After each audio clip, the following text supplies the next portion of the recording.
Hello, GenRight Nation. Man, it is October 30th, and this month, I don't know about for you, but it has flown by for me.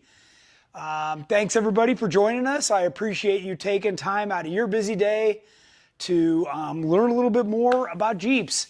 Of course, this is where we talk about your favorite subject and mine here on Tech Talk every Wednesday, live on Facebook and YouTube at 5 o'clock Pacific Standard Time. So I'd appreciate it if you would all like, subscribe, and share. That would be awesome. That would help get the word out. And certainly, if you're enjoying this program, there's probably some of your other friends that would. One of the things that I like about the live show is I get to interact with you guys. And I'm not sure what you can see on the camera right now, but we are actually going to get to this LS engine teardown that we were trying to last week. So I'm going to limit the questions to related stuff that Jennings will read to me, and we're going to see if we can get pretty far on this time. So Jennings, who we got watching so far? Steve and Tammy Bird are watching from Nice. Michigan. Must be getting cold there. Sean Flaherty says hi. My friend Ginger says hi, guys. Hi, Ginger. Hi, Ginger. Albert Gutierrez says hi. Nice. Tyler Hagan says hi from Washington. Nice. Patrick Vaughn is watching. Hi, Patrick. Hey, Patrick. Shane is watching. All right. Mike cool. Stewart says, hey, GenRight crew, let's get into that LS. Amy and Bobby Cleveland saying howdy from Yukon, Oklahoma. Troy Merritt says hi from Nebraska. Nice. And then we have JC Cologne, Chad Warner, Randy Hemme, Richard Peterson, Two Feather Channel, David Mork, Rick Turner, Mark Dudgeon, Heath Basham, Chris Carey, Adam Halfley, and a whole bunch of other people checking in from all over the country. Well, I hope everybody caught my Monday bonus Tech Talk where my co-driver Nick and I were working on Terramoto. I'm trying to rebuild a bunch of stuff. That was super fun. He and I finished. We've had a great time. We get along really good together, so it was quite enjoyable for both of us. So anyways, let's see. To comment, you just got to type in, obviously, some of you have already figured that out. She was just reading your names and how you were saying hi. So if you want to ask a question, you just type it in. So let's see. We're gonna get right down to it. I don't have any more notes I need to read. Let's see. Couple things. I bought this engine teardown organizer, and it's actually labeled front, which is the direction I have the motor. So as we tear it down, the parts can get organized into this rack. This engine is being torn down for a complete rebuild. I like to tear the engines down myself because I can figure out, this bolt, this wasn't as tight as the other 7 or whatever that looks like. Or, something was over torqued, something was falling out, you get a real good feel for, hey, what's going on. So I've already pulled off the harmonic balancer. This happens to be an ATI. They call it a super damper. These are much more reliable than the factory LS ones for off-roading. Quick off-topic question. Sure. Can the fender deletes be trimmed if needed? Absolutely. Okay. That's what I've done on Terramoto to open it up for a 42. Okay, that's it. Okay, so I'm going to come around and we're going to start tearing into this guy. Of course, this is the standard style plastic manifold. By the way, I used to, really think that was cheesy, but this actually doesn't conduct the heat. So it keeps the combustion chamber air, incoming even cooler. So this is a standard, this happens to be a 102 throttle body, but this is a whole standard type configuration. I've already pulled the fuel rails off, got the injectors out, unbolted this. You can still see the IX on here, the throttle position, the map sensor, the air temperature, some of the ones that we normally run on here. So I'm going to pull this off, and we're going to set this aside. Winston joined the show today. Yes, he is. Hi, Winston. Okay, let's That's see my dog. what we got here. Winston, what are you doing? Don't eat the popcorn. So we're going to start by pulling the valve covers, the valley tray. We're going to get all this off out of the way. Then we'll pull the front cover, the rear cover. We'll flip it over and pull the bottom end out. So we'll actually get each piston and rod out. I don't know how far we're going to get on the show here, but I am a week overdue from stripping this bad boy down. So Mike asked, what size injectors are you running? these are, I think they're 68s, and it's what's called a wet injector. We have them special made from a company called RC, if I remember right. I can get more information about them. So now this is one of our race engines, right? So this is a very high performance, non-boosted or normally aspirated, right? This is, let's see, let me pull this other cover because I want you guys to see. Mark Dudgeon wants to know, do you recommend the LS376 or 427 Crest motor? So you would notice a huge improvement in power and torque, even with the 376. So most people tend to go with the bigger one. And I think there's even a 525 or a 530. This particular engine that we're working on right here is 800 horsepower. So this is bored, stroked. This has every fancy thing you can buy to put in an LS engine. Wait until you see these rockers. I'm about to show you this. Maybe can we pull this other light over around me a little more so they can see inside here? Some of this stuff is like work of art. You will wait months and months and months for these parts. Most of the time, these engines take us over a year to build because the parts are so custom and one-off. So these are T&D rockers, and shiny. Yeah, they're beautifully machined. This is fancy everything, right?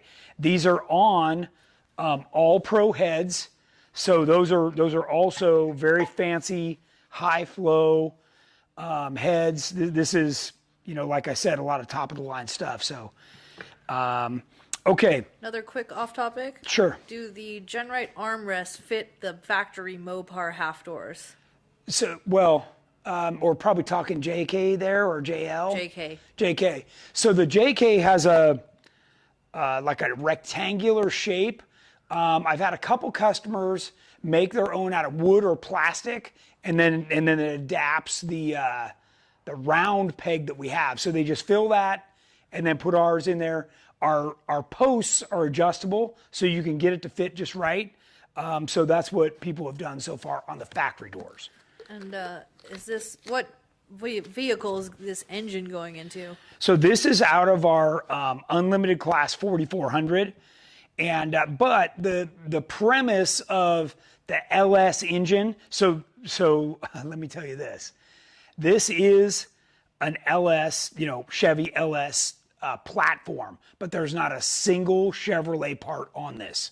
Okay, so basically that's one of the things that I love about the LS is that you can buy everything you want aftermarket because it's amazing.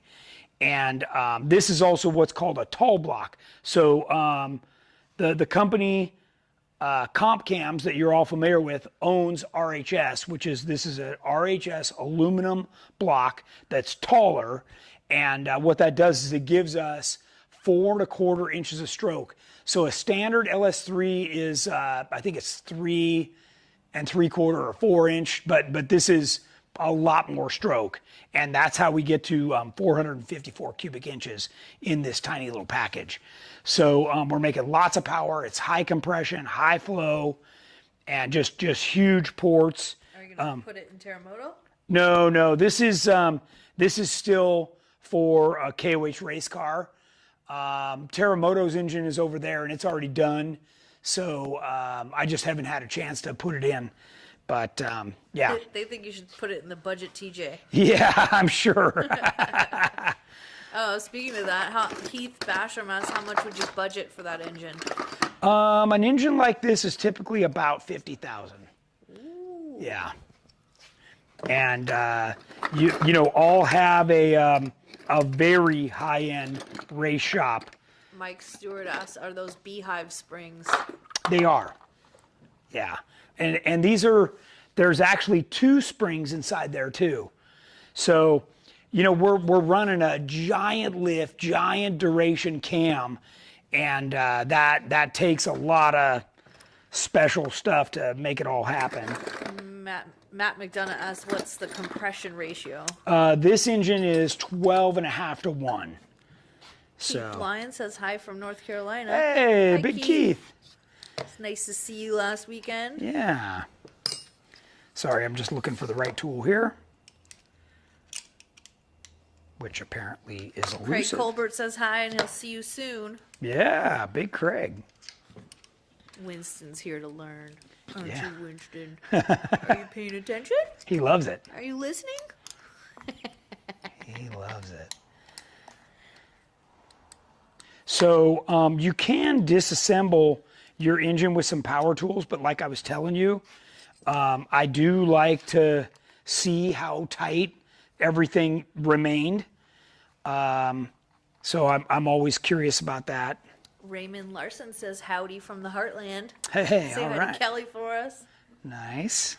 Matt asks, do you run 101 or 110 race fuel? This is 110 to 112 for this one. Yep. Mark Lawrence says, I just started our 95 YJ and was letting it idle in the garage. Looked down and found fuel leaking from under. Any suggestions what might have happened? Yeah, so if those are original fuel lines, they're toast. So you got to remember, rubber is only good for about 5 years, and most of the time you can get 10 out of it pretty reliably. But especially, you know, EFI engines take a higher pressure fuel line that has to be EFI rated. And that is important to look after. The other thing that it could be is a bad O-ring somewhere in the system. So those are all things to look out for. It's also the reason why I tell everybody to carry a fire extinguisher. That's the kind of thing that can go sideways. You know, you get fuel spraying onto hot exhaust, and you'll have a fire so fast you can't even blink an eye at it. Okay, so the valley cover, this guy comes off. I'm going to set it off to the side. And now, can you come over here? Yes. So with the valley cover off, you can see down inside here, and these are the bores that each of the lifters rides on the cam, which is right below this. And then there's push rods that come up and activate each of these. So a cam shaft runs at 50% of the speed. It's geared down 2 to 1. So if you're turning 6,000 RPM, the camshaft's turning 3,000. So trust me, all this stuff looks like a sewing machine when it's running, man. It is going like crazy. Mike asked what spark plugs in that motor. I'd have to look. We do run a special spark plug in here, and spark plugs are changed on a regular. This is, you know, like anything high performance, this thing is like a thoroughbred, right? So we only, by the way, you only get 80 hours out of an engine like this. Okay, so here's the deal. If you go like 81 or 82 and it comes apart, then you've got everything is junk. So you have to rebuild it on the schedule. No, it's like $1,000 an hour. By the way, that counts even if you're idling. So when we're waiting in line at the start line, you know, it's like, come on, let's go, let's go. Dollars are just draining. Everything counts, right? Wow. So, yeah. Oh boy, man, these are tight. Now I know I never want one. That's crazy. It's crazy. It is crazy. Let's see. But we'll all take a ride with you. Yeah, it is unbelievable.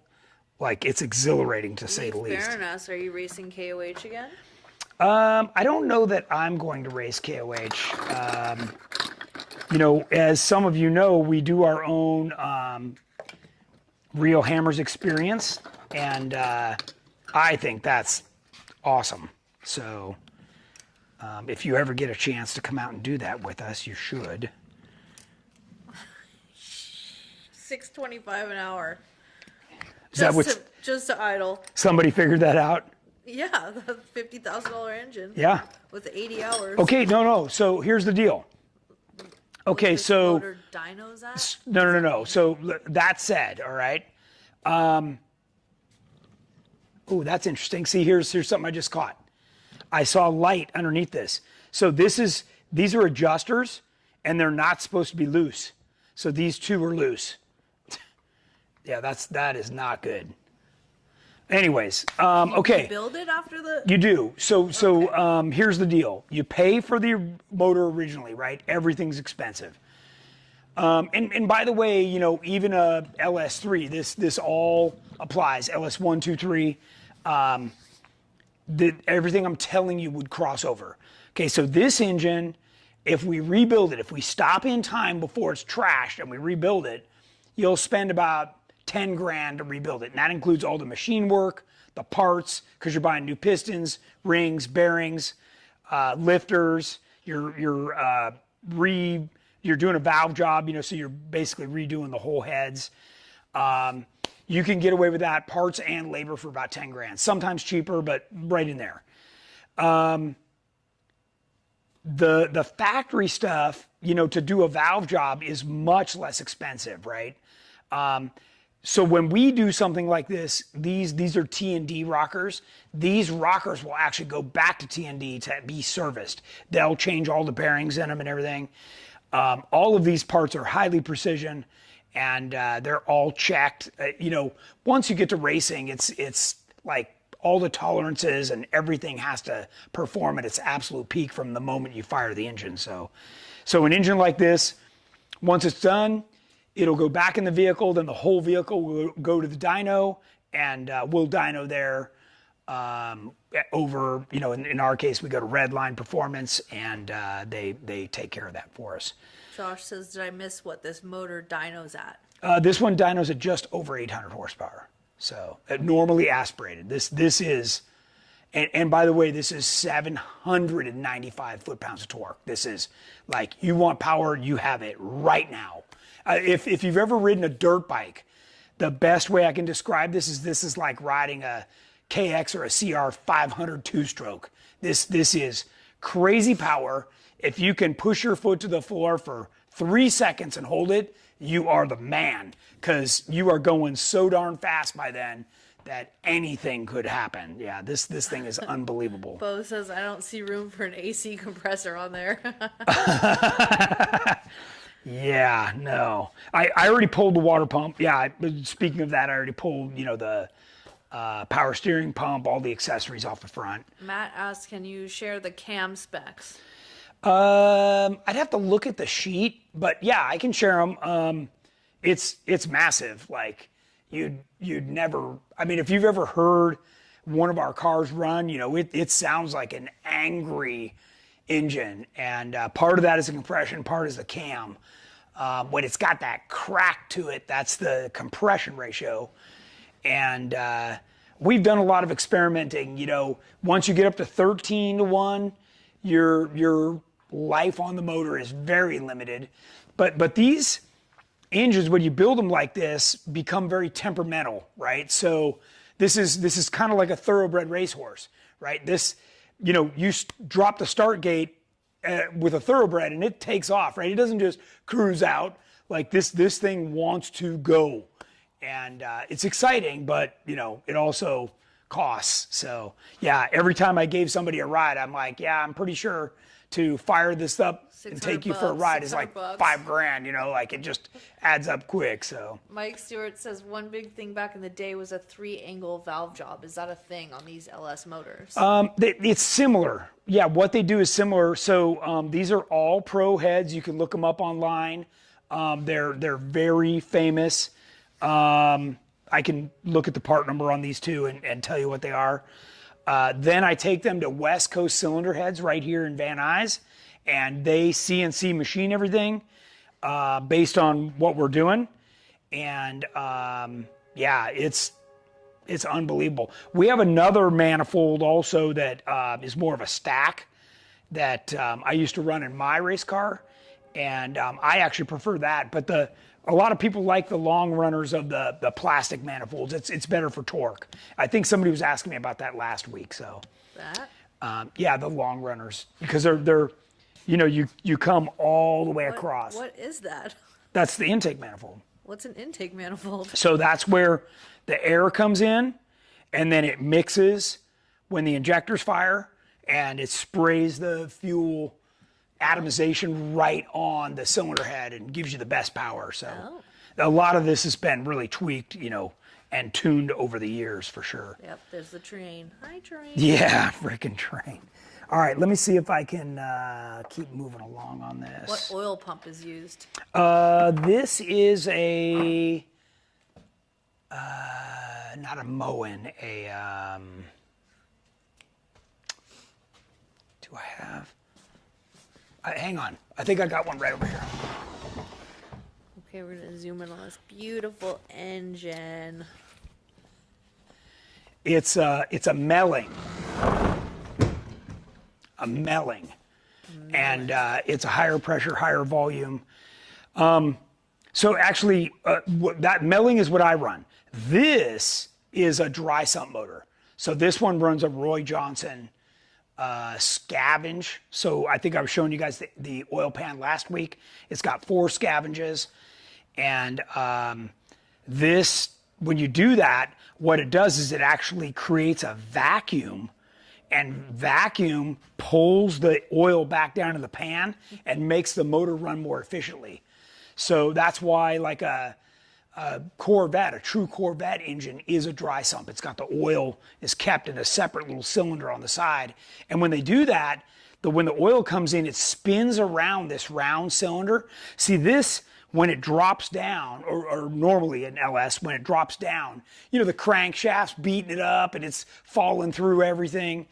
So the oil gets aerated. So what you don't want is, you actually don't want aeration in the oil. So in a dry sump situation, it rotates around and what they call flattens out the oil.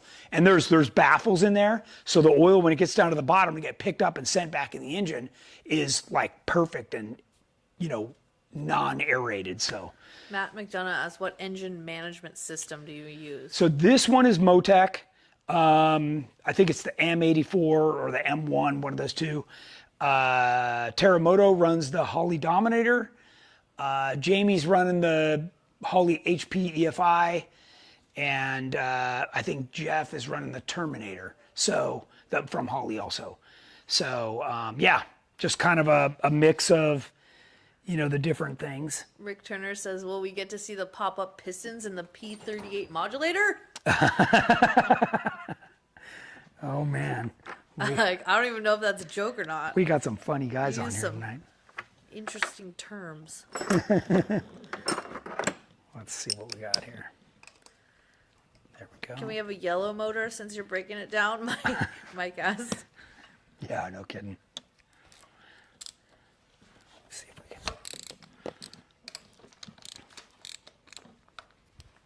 Whoa, whoa, whoa. Come on. That doesn't want to quite get in there. Let's see what we got here. No, I need something different in Has there. a big pan, so must not be in a Jeep. Nope. This is a full Ultra 4 race car. So, and then the bolts that are down here in the head, you actually, a lot of times I use a magnet to get those out because they're way down in there. Let's see. I think I got to pull this plate, which is what I was trying not to do. Turn it. What's that? Can you turn the whole engine? So that people can see? Yeah. Yeah. I don't want to film the trash. Bo Fisher asks, are you seeing similar builds for other 4400 Oh, yeah. class cars? Yeah, this is the Basically, if you're off-road racing, anything like a trophy truck or whatever, this has been this RHS block has been the standard. I know Casey Curry runs the exact same engine. Shannon Campbell has run it. Obviously, Lauren Healy's now on a Ford, but for a lot of years, we all ran this engine, and we actually all have them built. Robbie Gordon's truck. There were several of the racers that go to Redline to have their engines built, and they're virtually all the same spec. The only difference when you get to this level is you can go with a Jessel rocker or T&D. Those are the only two that are really any good. All Pro is a popular head. Mast is another popular head. Is anyone running a basic high HP LS anymore? No, Levi Shirley was running the LSX like a crate engine, and that did pretty good. But remember, the cast iron block is 150 pounds heavier, so that is a much heavier. And then if you go to a big block, that's even heavier. So this is really the best small package. And I don't know if you guys remember any of the shows where we showed the Ultra 4 cars, but they are tiny. We keep them as tight and small as we can. My shoulder would touch with the co-driver. The passenger compartment's tight. Your legs are scrunched. You got the engine right here in front of you. You're sitting basically on the transmission and transfer case. You need to keep the car as small and tight and nimble, to get through all the rocks and everything. So it's quite the trick for sure. David Cundy asked, what size piston return springs do you run? Piston return springs. No. No. No. Just no? No. This is a 4 1/4 inch crank, so the high compression is going to fire that piston back. We do use the rings we use are from a company called Perfect Seal, and you can look those up online. Kathy McCavis, does it have a Henway? Henway. I don't know what a Henway is. Okay, I don't either. I was looking for this. Doggone it. Can't find too many.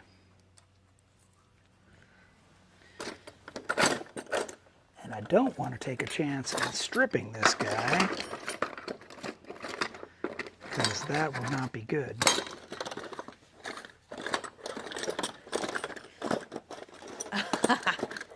She says a hen weighs about 4 pounds. Oh, jeez. Does it have a Henway? Oh, my God. Do you run blinker fluid? Come on with these questions. What type of head gaskets and brand? We run all Cometic. Cometic is the best. It's not cheap, but it is definitely the best. And they're, all that stuff is good for one use. You basically, when you build one of these, you're building it, and you got to make sure it's the best it can possibly be. Matt McDonough asks, what size header primary tubes does that need to run, and how much room do you have in Ultra 4 car for headers? Yeah, it's a problem. It's they're 1 7/8, and they are the exhaust and heat is a real issue because everything is so tight. If I was on the other side of the shop, I could grab one and show it to you. Bo Fisher says, don't let this distract you from the fact that Casey Curry is going to be running 4,400 cars with spoon engines. On top of that, he just came into Harry's and ordered 3 T66 turbos with NOS's, ORIs, and a Motec system exhaust. Huh. Well, Casey does both road and off-road. So he's under a lot of different contracts. So I don't know that any of that is. So basically, boosted engines, people have tried it over the years out at KOH and they just don't make it. Too many moving parts, and the thrashing vibration that is everything is put under, they just don't survive. Because remember, like a turbo runs on an oil bearing, And that just doesn't fly when you're trying to do, like King of the Hammers. Terry asks, Cometic, is it stacked copper or? It's stacked metal of some kind, yeah. The outside looks like stainless steel. Sorry, I should have grabbed some of these and had them to show you guys. But I've run those forever, and they're dead reliable. So. No flux capacitors. No. Chris Carey, do you have the headers wrapped or coated to reduce heat? Yes, both. Rick actually. Turner asked, how many times can you recycle it through its rebuild process before you have a whole new engine? Before you have to get a whole new engine. Well, you can do it quite a bit. You can even have the cylinders re-sleeved if you have to. But we bore them out each time the bare minimum that we can to preserve that life. And there's also sleeves in all the lifter bores, so we can rebuild those and recycle those quite a bit. So, and then we run a forged piston from CP. These are reusable gaskets on the bottom of this. I'm going to keep them. David said it's killing me watching you use that Allen wrench. Well, again, I was telling you guys I want to. You gotta be careful. No. I want to keep track of everything. So these parts are tucked in underneath the manifold. So if any of them are loose, I want to know. And they were not. I think somebody red Loctited those things. Tyler Hagen asked, would you ever run supercharged in the hammers, or do you mostly run naturally aspirated? No, naturally aspirated is the only way to go. You need the power instantaneously. And like I said before, it's too many moving parts. So, you just can't do that. People have tried, but they never finish. They never finish. So, I want to at least get this one head off so that you guys can see. We run a forged piston from CP.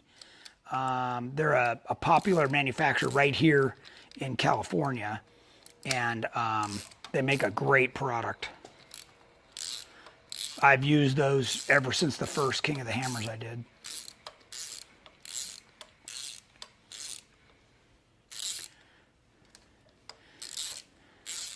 And back then. Hey, Dr. Laura's in Cancun.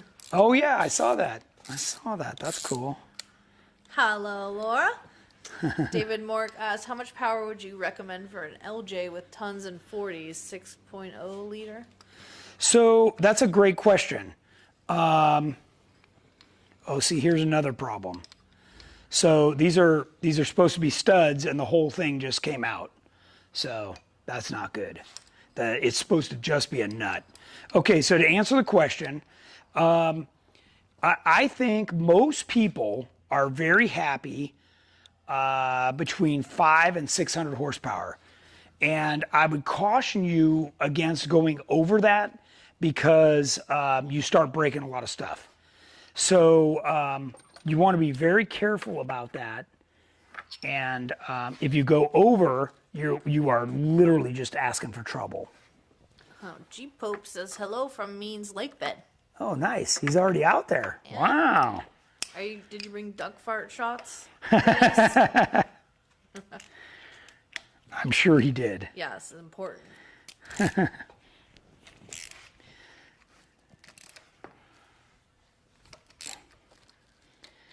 Yeah, if this was a junkyard engine, I would just be using my impact gun and ripping this stuff, right off. I wouldn't even think twice about it.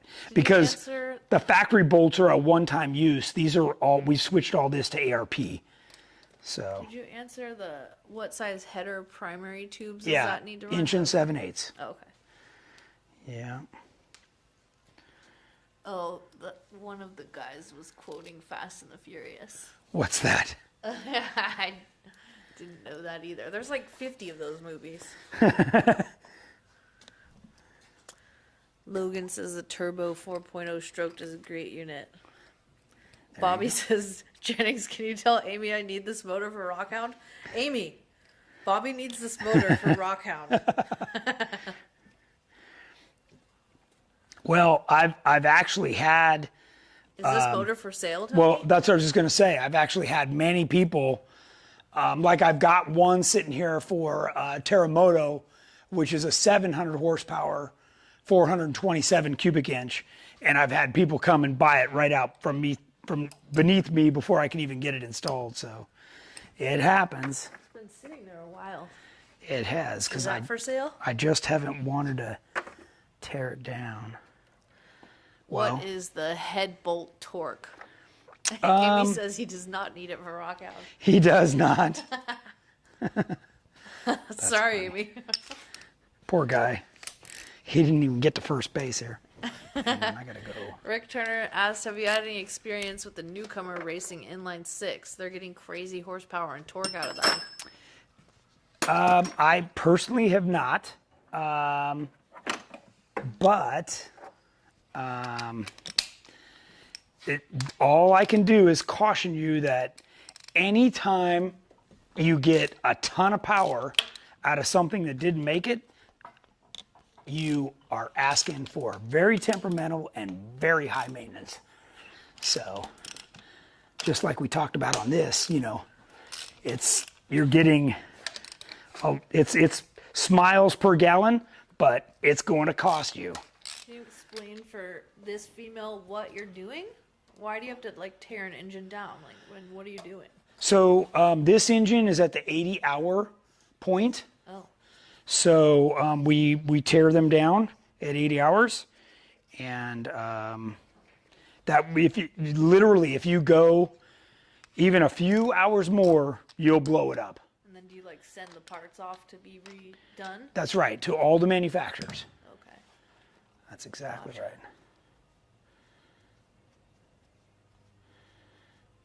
We're causing marital problems on our show Are we?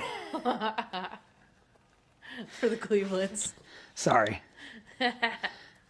Yeah, obviously, a high performance LS engine can be a lot of fun. So, so think about this. This is what I was telling you guys just a minute ago. When you go for all this extra horsepower, and I say not to go over 600, it's because you start to break other stuff. Then you're going to need to go with a super high performance tranny. You're about to step on the slippery slope and need a lot of stuff. So the transmission that goes behind this engine is $20,000. Okay, also rebuildable, but you're talking about a lot of money. How long does that last? Well, we refresh it every year. So, yeah. Let me grab mine. Come on. It's handy to keep a little magnet around. So you have to do this on all LS engines? No. No. So if you're talking about a crate LS engine, that should go 100,000 miles in a car, right? So off-road puts a bit more stress on it. So I'm going to say you're going to get 30, 40,000 miles if you're, a crazy off-roader person. So just the way it is. And then you can rebuild it. And then you can rebuild it. That's right. Paul says I asked all the best questions. Yeah, and you gotta, if you want to do it yourself, you certainly can, but you have to send it out to machine shops to get, certain operations done that require special machines, to hone the cylinders and stuff, and line bore the crank. There's a lot of specialty stuff. Okay, so I've got one more big guy down Please here. use an impact. What's that? It says please use an impact. Well, I was telling everybody before that I don't like to do that. Anyone running a Hemi-based engine in the 4400? Not that I know of. Not that I know of. Jeep tried to sponsor me for a long time to do that, but the problem is that there's no aftermarket support. So once you start changing stuff, they don't unlock the computer. There's just a lot of mumbo jumbo. Amy says that was an awesome answer that I needed to hear. I really thought we were going to have to rebuild ours in a couple years. No, only if you, okay, so any engine, I don't care if it's a stock, 6-cylinder or whatever, you got to have oil pressure. So if you mess that up and you don't have oil pressure, you're going to roast things quickly.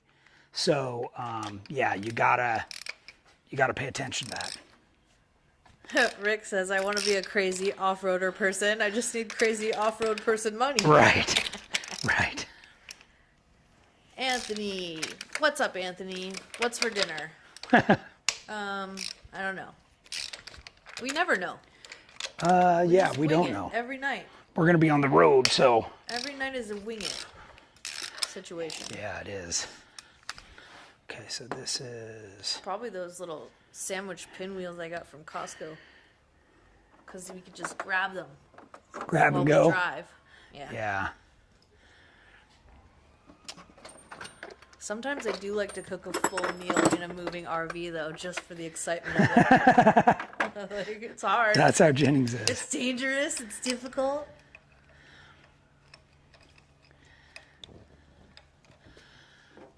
Okay, these are the ones I was telling you. You often need a magnet to get out. Who's a good student? Who's watching carefully and learning? Very You're carefully. a good student. Josh says the Dodgers are down 0-4. Oh boy. Ooh. They're not doing so well away from home. Come on, little guy. So I don't know if the viewers missed that part a few minutes ago where I said, hey, look, I've already found, loose stuff. This is the kind of stuff that blows up an engine, So you definitely have to be very careful about this stuff. Logan asked what engine swaps for Jeeps are legally allowed for registration and smog. None. None in California, huh? Yeah. Yeah, that's why So we register right now the only ones elsewhere. we do are, a factory 392 because it's impossible to get anything through. Oh. If he's talking California. Come on. Jeep TJ says we cook pancakes in a 76 VW at 60 miles per hour on a regular basis. Nice. Okay, so It's exciting to cook in a moving vehicle. that's Rick asked, is it better to get a truck LS or a car LS for a Jeep? okay. That's a great question. So the truck LS is the one with the taller intake manifold, and a lot of guys like that because there's more torque. So it kind of depends on what you're going for, right? If you're building a crawler and that's all you're ever going to do, I'm doing everything, right? I'm in the sand dunes, I'm racing, I'm crawling. So I want an engine that'll do all around. And I know as soon as I say that, everybody's going to be like, well, so do I. I want one that'll do everything. Well, yeah, that's the problem is everybody wants one that'll do everything. So just kind of the way it is. Let's see. Josh says, I thought you could do any factory motor that comes in that model. What do you mean? What do you mean any factory motor? Like you could do a Hemi swap.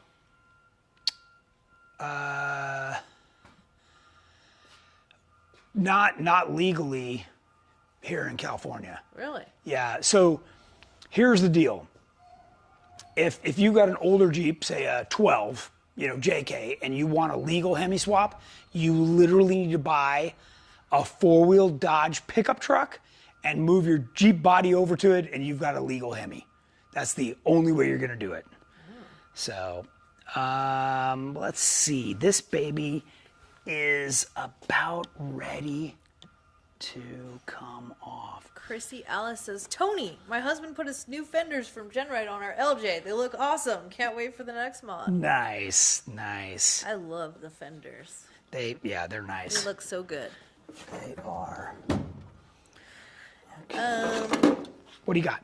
Rick was asking for the truck versus car LS, specifically for a future TJ to LJ GenRight build. Yeah, I know. That's why a lot of people ask. It's definitely a popular question. So you know, Depends it again, it depends on how you use it. and honestly, guys, you know, anything you put in is going to be 2 or 3 times the horsepower you already have. So it's going to seem like a rocket ship. And I would suggest you just put that in and run it and get used to driving it. If you go right to an engine like I have in Terremoto, you're going to kill yourself. I mean, it's crazy power. So you just remember, I came from driving this in an Ultra 4 car down to Terremoto. When I get in Terremoto, it feels like I'm riding a mountain bike. So, you know, it just depends on your perspective. All right. Motec offers plenty of California legal swaps. So, okay. Here's the deal, guys.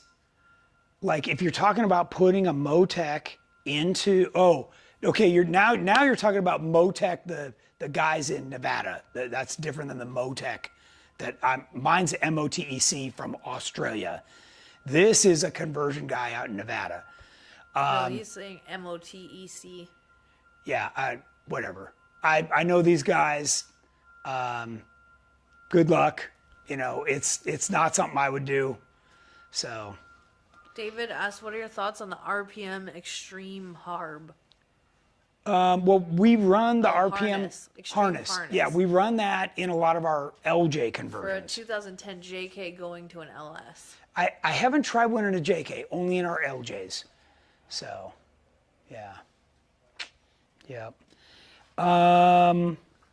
This dude is ready to come off. You don't have to move out of California. Just register your Jeep elsewhere. Well, we don't talk about that on this show. Oh. No. We don't. We're not going to suggest anything to anybody. Okay.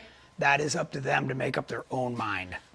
Just moving is so extreme. I'm looking for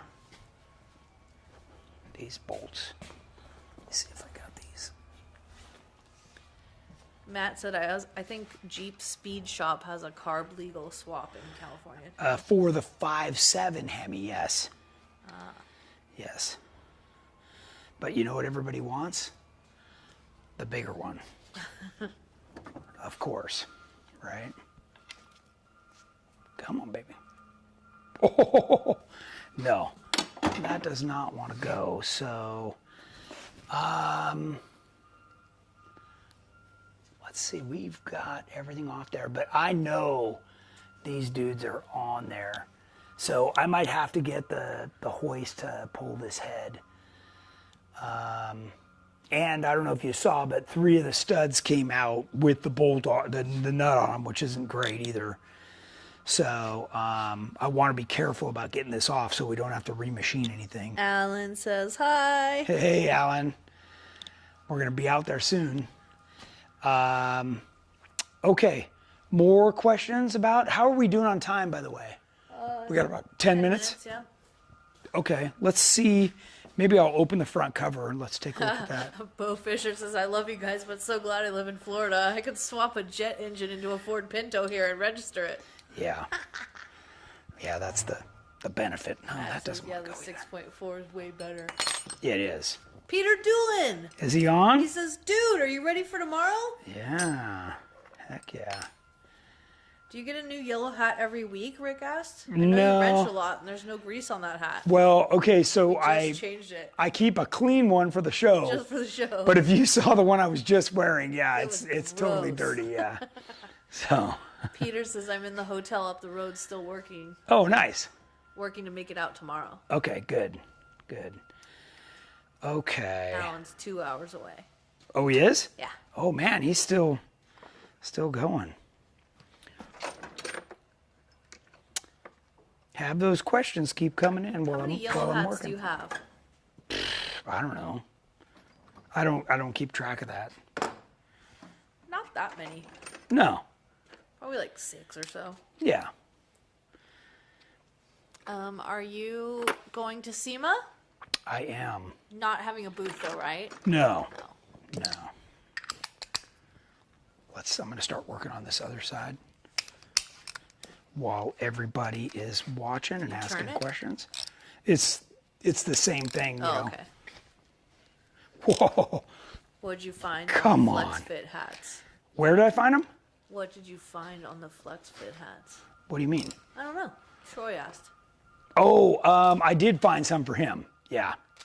Okay, this side is significantly tighter. So I am going to need to get some other tools. Yeah. So we're going to have to do something to bust this apart. So, okay. Let's pull this and get the cover off here. What else we got going? So this plate. No gloves? Haven't you busted your knuckles enough? No. No.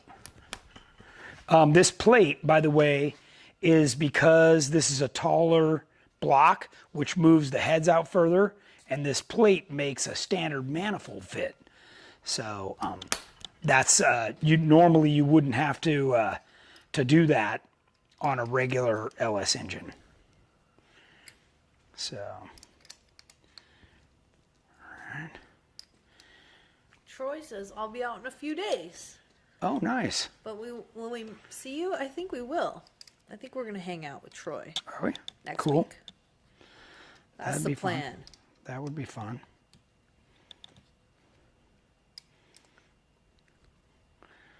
Nice. Alan made a quick stop at Sand Hollow. Oh, geez. Terry Mode says, don't break it. Yeah.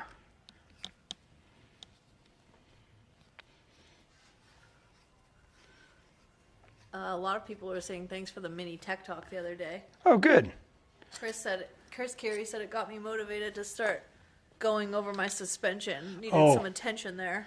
Man, it's, you wouldn't believe, and really, I think the point that I wanted to make to everybody is, even though you buy the best equipment, when you go up to a 42, you are putting double the stress on than you did when you had a 40. And that means you need to, increase your maintenance schedule by a lot. So something to just keep in mind. Logan asked, what torque wrench do you recommend? I don't have a particular one that I like. I know there's a lot of digital ones out there and stuff. I still use a more manual, analog style, Craftsman. Keith Smith said, this is great. I thought all those distractions only happen in my garage. What do you think about that, Winston? No, it's pretty normal around here, that's for sure. He's like, I'm ready to be on camera. Do you have something to say? Okay, so this is the right. Rick Turner asks, what is your body count for breaking down LSs? I'm still a virgin. Body count? Yeah, like how many have you broken down? Probably just 3. Oh. So, but I when I was a teenager, when I got into cars, I bought engines that were like junkyard engines, and I went through them and stuff. They weren't LSs, obviously. LSs didn't exist back then, but Mike McGarrity's watching. Hey, Give me your Big wine, Mike. Mike. Big Give it Mike. over. Scott Ricallo asks, what master cylinder do you recommend for a full tracer with the Gladiator JT brake options on the Curry 70 in a 2004 LJ? well, I mean the stock one is fine. That's what all of the builds that come out of here use. Now, if you're going to go to manual brakes like I'm running or like Jordan's running, I went with Tilden master cylinders and Jordan went with Willwood's. So Willwood's got a brand new setup where they've got a really nice long pedal to give you the right line pressure. So I would definitely check that out for sure. So Rick Harrington just jumped on. I haven't seen that guy in a while. Hi, Rick. nice. Mike That's cool. says, be sure to grab your tickets for the concert on Tuesday night. What concert? Concert on Tuesday night. I'm not sure what he's What talking concert, about. Mike? Yeah, what is he talking about? What are you talking about? I don't want to miss out. Yeah. Ginger says, hi to you, Winston. Jesus, Winston. he loves you. Winston's a good shop dog. Yes. Yeah. Or he just got a bath. Yeah. And I don't know if you can see his paws, but they're black because he's been all over this shop. I came back with Terremoto. I went out for a test run, and I crawled underneath, to just take a look to see if I had any, oil leaks or anything weird. And he was right under there with me. And I was like, oh man, he's going to get all dirty again. Keith asked, are 42-inch tires, are their performance worth the extra wear and tear over 40s? Well, I think so. But you're probably asking the wrong guy, because I want all the performance and advantage I can get. He's so cute. But, I've had some guys recently just go back to 40s. So, and I'm not even running a 42 sticky yet. So if you ran a sticky, that would be even higher wear and tear. So, and if you guys missed that tech talk on Monday, you should go back and watch it on YouTube. A lot of information. It's okay if he gets dirty. We had several people said, man, they couldn't believe the amount of information. Oh, he says the Goo Goo Dolls concert. Oh, where's that Did he at? tell you about this? Where's that He at? didn't tell me, Mike. Give me your wine. Built to Crawl says, off topic, but where do you relocate the e-torque battery on the EXS? It's in the same location, but we move it up to get it, from hanging down on the flat belly. And it's not easy, I can tell you that, but it is possible. And my real recommendation would be, not to, run that. Can you see, do I have a light out here? Can you get up close? Sure. I want to show these guys, like, how big these ports are. Like, when you look down in here, they're massive. Can you see, and I'm talking about any of these, but I was just looking down, if you look at the flow, let me see if I have another light. Maybe even from my drill. If I use the one from my drill, no, that doesn't really work. Let me see if this light up here has got battery in it. I usually have them all. Oh yeah, okay. So can you see down inside here? That port is massive all the way down. So you're talking about a huge amount of anything. No, nothing. Nothing. Here, actually, come from this side. I'm looking right in, and it looks pretty good. Like, can you see that? Looking down in there. Yeah. The flow is just incredible, the way they ported these things, and it's, you're just getting a massive amount of fuel and air in there. So, and I think these are 2 1/4 inch valves, maybe something in there, if I remember right. So, okay, are we at 6? Where we at? Yeah. Yep. Okay, so then we're gonna wrap it up. Thanks everybody for watching. I will continue to tear this down. It might end up making another tech talk, but I want to show you more of the insides and the underneath, the bottom end of this thing. So we'll probably do a part 3 on this. But yeah, like I'm saying, I'm inspecting everything to make sure the nuts aren't falling off, and these are supposed to be all locked. So a little unnerving that some of them are loose. They're all thanking you for the Monday one. Okay, good. Okay. Wait, a couple questions. Sure. Has that head been ported? Oh yeah. These are this engine has every single thing you can do to a normally aspirated engine. I mean, there's not a single factory part in it. Everything's been modified. This is full race as you get. And then Matt asked, with the JK Stage 1 breakover angle allowing 37s to wheel like 40s, how much better would 40s be on it? Well, yeah, then it's Terremoto, right? Like it's you can go anywhere you want.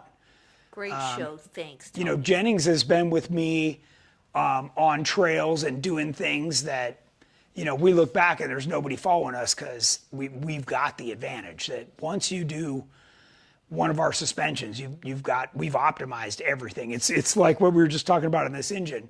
We've optimized it all. So, all right, everybody, do not forget about our turkey run coming up. It runs from the weekend before Thanksgiving all the way through Thanksgiving. I would love for all of you to come out. I know it's a long way, but we're there for 10 days, and it totally makes it worth it. Come out for one day if you're close by, or come out for the whole time. Doesn't matter to us. Get out to Johnson Valley and experience it. It is unbelievable, and I guarantee you will have a blast. We get 4 cords of wood. It's a giant party and fun, and everybody's brings their families, and we do a giant potluck dinner for Thanksgiving itself. And we've got music and little rock crawlers that, you know, we build a course out there for those. It's a good time. In addition to, you know, more wheeling than you can throw a stick at. So anyways, thanks again for joining us. And we might come live to you over the next couple of days. I don't know. That'll depend on what Jeff wants to do. Otherwise, I will see you next Wednesday and we'll continue on this. Till then.